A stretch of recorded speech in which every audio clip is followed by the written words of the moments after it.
वैकुंठ धाम कहाँ और कैसा है, जानिए रहस्य। वैकुंठ का शाब्दिक अर्थ है जहाँ कुंठा न हो।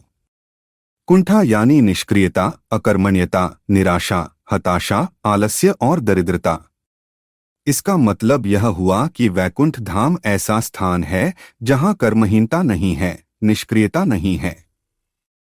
कहते हैं कि मरने के बाद पुण्य कर्म करने वाले लोग स्वर्ग या वैकुंठ जाते हैं। हालांकि वेद यह नहीं कहते हैं कि मरने के बाद लोग स्वर्ग या वैकुंठ जाते हैं।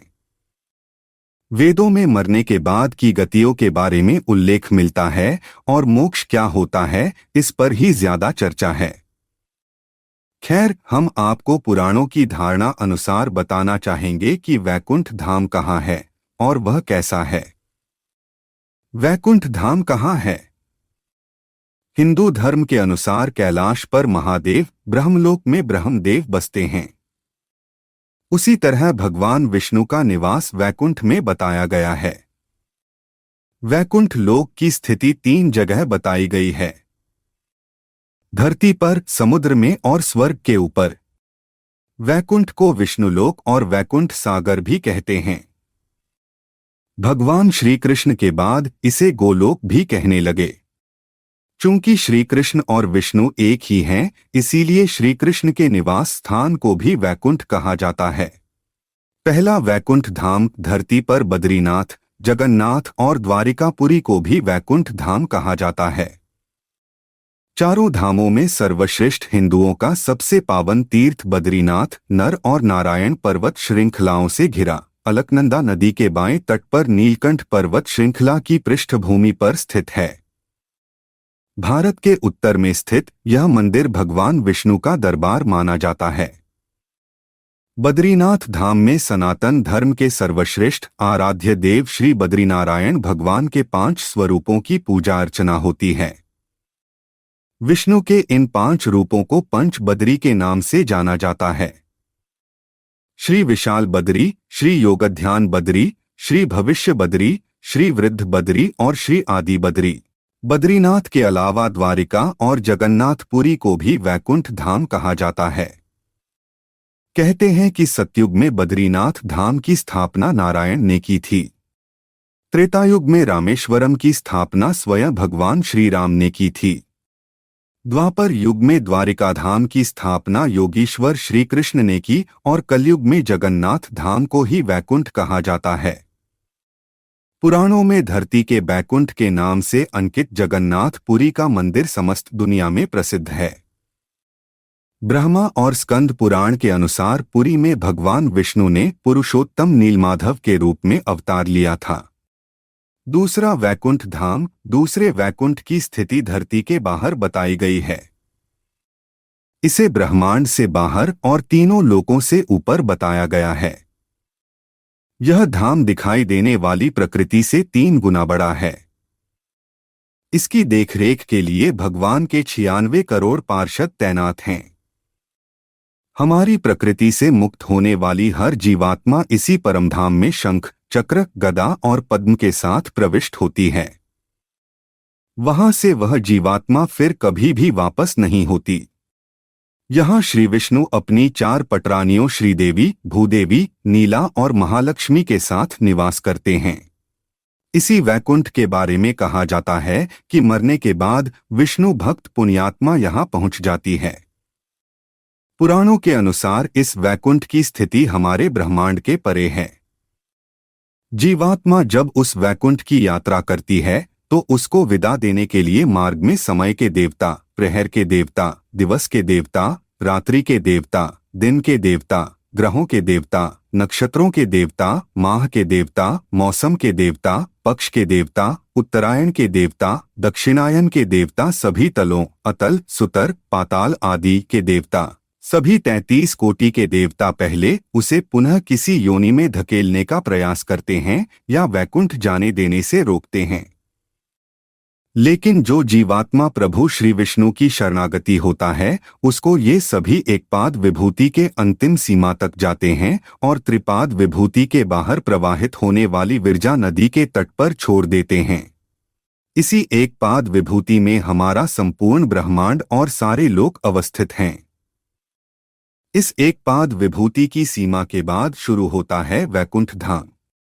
पौराणिक मान्यता है कि इसी वैकुंठ धाम और एक पाद विभूति के मध्य विरजा नामक एक नदी बहती है। इस नदी से ही त्रिपाद विभूति शुरू होती है, जो वैकुंठ लोक है। मुक्त होने वाली जीवात्मा को जब सभी देवता विरजा नदी तक छोड़कर जाते हैं, तब वह जीवात्मा नदी में डुबकी लगाकर उस पार चली जाती है। उस पार से पार्षदगण उसको सीधे श्रीहरि विष्णु के पास ले जाते हैं। वहां वह उनके दर्शन करके परम आनंद को प्राप्त करता है। इस प्रकार त्रिपाद विभूति में ही वह जीवात्मा सदा के लिए स्थापित हो जाती है। पुराणों में इस वैकुंठ धाम का बड़ा ही रोचक चित्रण किया गया है।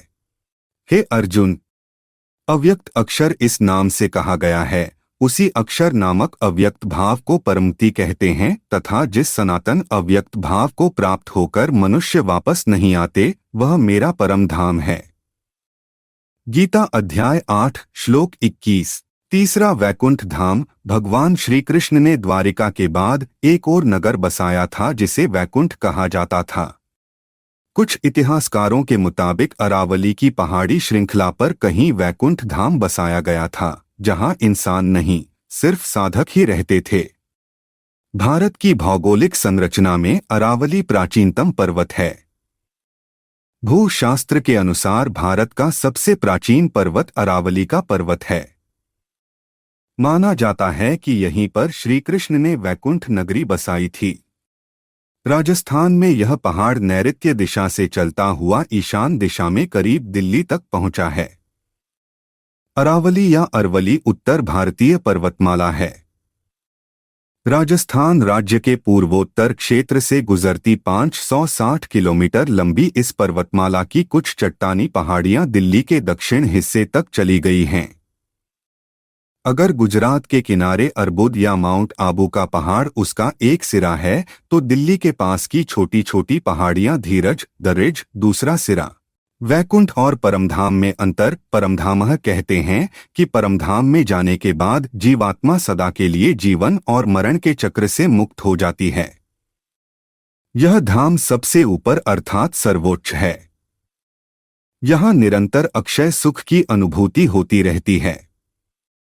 यह धाम स्वयं प्रकाशित है। यहाँ न सुख है और न दुख, यहाँ बस परम आनंद ही है। वैकुंठ धामः मान्यता है कि इस धाम में जीवात्मा कुछ काल के लिए आनंद और सुख को प्राप्त करती है, लेकिन सुख भोगने के बाद उसे पुनः मृत्युलोक में आना होता है। इस स्थान को स्वर्ग से ऊपर बताया गया है। वैकुंठ के ऊपर कैलाश पर्वत है। वैकुंठ को सूर्य और चंद्र प्रकाशित करते हैं। यहां गौर करें तो यह विष्णु का बद्रीनाथ धाम हो सकता है।